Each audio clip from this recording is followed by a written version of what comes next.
नमस्कार बच्चों, आज हम कक्षा चतुर्थ में विषय गणित में प्रश्नावली 3 का अध्ययन करेंगे। प्रश्नावली 3 का हमारे जो शीर्षक है वह है संख्याओं में जोड़, जिसमें हम यह सीखेंगे कि 3 अंकों की संख्याओं के जोड़ किस प्रकार से किए जाते हैं, उनमें हासिल किस प्रकार से लगाए जाते हैं और देवनागरी अंकों के साथ जोड़ किस प्रकार से होंगे।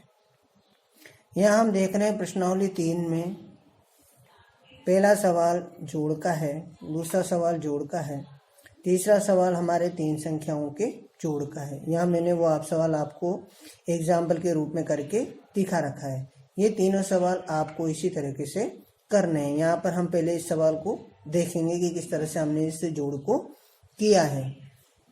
यहाँ पर हम देख रहे हैं, यहाँ पर हमारे संख्याएं लिखी हुई है।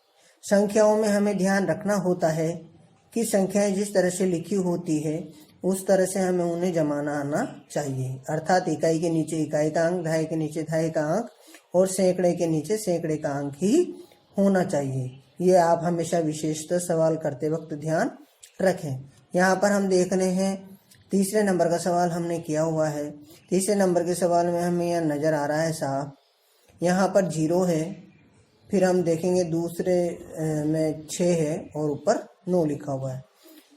तो 6 और 9 कितने हो गए? 15। 15 का 5 और हासिल का 1।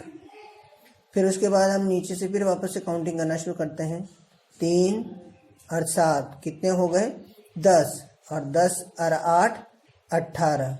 18 और 1 19। 19 में हम जानते हैं इकाई का अंक क्या है? 9 और दहाई का अंक 1, जो कि हासिल के रूप में ऊपर चला जाता है। तो यहाँ पर 1 हमने लिख दिया। फिर वापस से हम जोड़ करेंगे संख्याओं का। 4 और 5 कितने होते हैं? 4 और 5 9 और 9 और 9 18। 18 और 1 19। ठीक है, ये हमारा सवाल हो गया। यानी कि इन तीनों संख्याओं का जो जोड़ हमारे पास आया योगफल, वो आया हमारे पास 1995।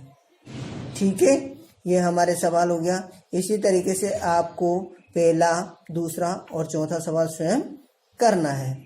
अब हम इसी में आगे चलते हैं इबारती सवाल में। सवाल नंबर 2 पर, बड़लिया गांव में 1268 पुरुष, 1098 महिलाएं एवं 352 बच्चे हैं।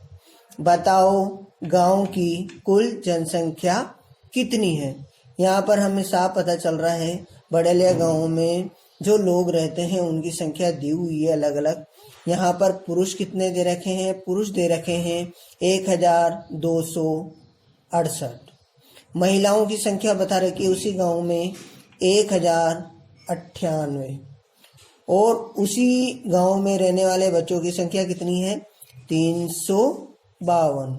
अब यहाँ पर आपने देखा कि जो मैंने संख्याओं को लिखा है, मैंने इकाई के नीचे इकाई, दहाई के नीचे दहाई और सैकड़े के नीचे सैकड़ा लिखते हुए संख्याओं को जमाया है, ताकि हमारे सवाल को जोड़ते वक्त संख्याओं को हमें गलती ना हो। अब यहाँ पर हम जोड़ना शुरू करते हैं। हमेशा नीचे से जोड़ना शुरू करते हैं इकाई के अंक से। 2 और 8 10, 10 और 8 18। 18 में आप जानते हैं इकाई का अंक क्या है? 8 और दहाई का अंक 1, जो कि हासिल के रूप में आगे चला जाता है। ये यहाँ पर हमने 1 ऊपर लिख दिया। फिर उसके बाद हम फिर दहाई की संख्याओं को जोड़ना शुरू करते हैं। 5 और 9, तो 5 और 9 कितने होते हैं? 14। 14 और 6 कितने होते हैं? 14 और 6 20 और 20 और 1 21। तो 21 में आप जानते हैं इकाई का अंक क्या है? 1 और दहाई का अंक क्या है? 2, जो कि हासिल के रूप में जाता है। तो 2 हमने हासिल के रूप में ऊपर लिख दिया आगे। फिर आगे हम देखते हैं, वापस नीचे से जोड़ना शुरू करते हैं। 3 और 2 5, 5 और 2 7। अब जैसा कि आप देख रहे हैं यहाँ पर 7 आ गया, जो कि एक इकाई का अंक ही बना हुआ है। यहाँ पर दहाई का अंक नहीं बना, इसलिए आगे हमने कोई हासिल नहीं दी। 1 और 1 2। ठीक है, अब यहाँ पर हमने देखा कि यहाँ पर बड़लिया गांव की कुल जनसंख्या आई हमारे पास 2718।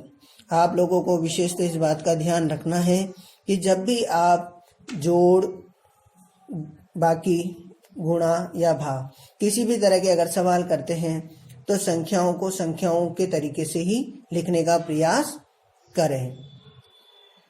आज के लिए इतना ही। धन्यवाद।